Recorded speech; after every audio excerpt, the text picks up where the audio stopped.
Phil Bedford and welcome to the Rebel Networker.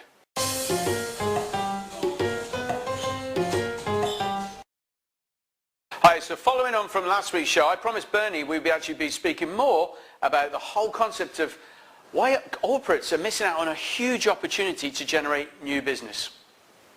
Well, fundamentally, as we said, it's a little bit of a mindset thing with corporates. A lot of individuals, when they do go networking, go and network with people who are just like them. Marketing professionals go and network with other marketing professionals. Engineers go with other engineers.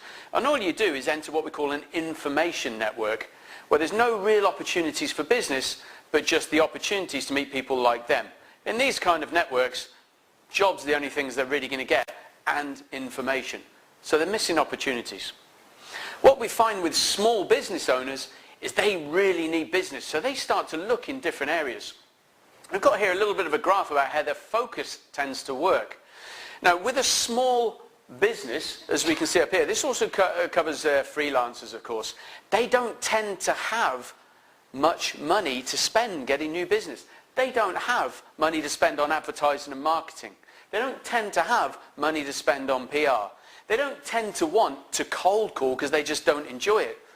Where their time and money and the resources will tend to come from referrals or word of mouth.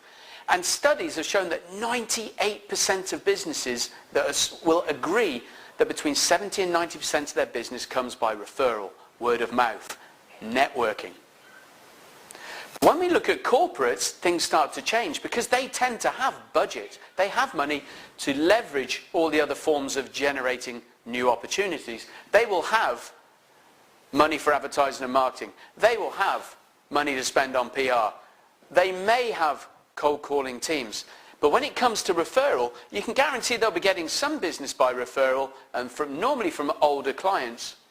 But they don't tend to record it because they have all these other areas of generating new business.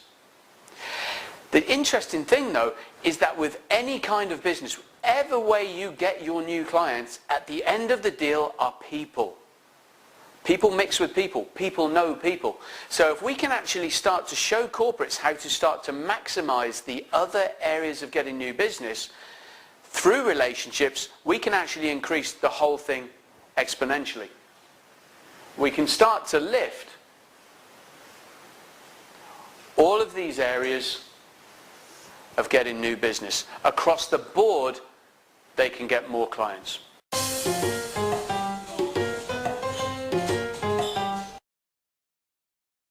On Ask Dr. Phil, we have a question from Nicoletta from Bulgaria. And Nicoletta's saying, one of the reasons she got into networking was because she hated selling. And yet she's still finding that sometimes she needs to sell. And she's finding this a bit of a quandary. Well, you know what, Nicoletta? You do still need to sell. At the end of the day, referrals is an introduction to the opportunity to do business.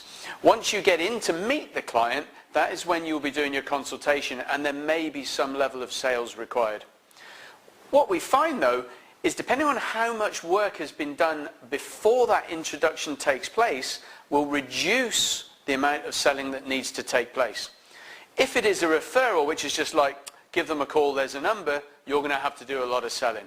So I highly recommend at the end of the day that you still do get some great quality sales training, because most of us still need to sell a little bit if we're trained well with referral marketing, and a lot if we're not trained.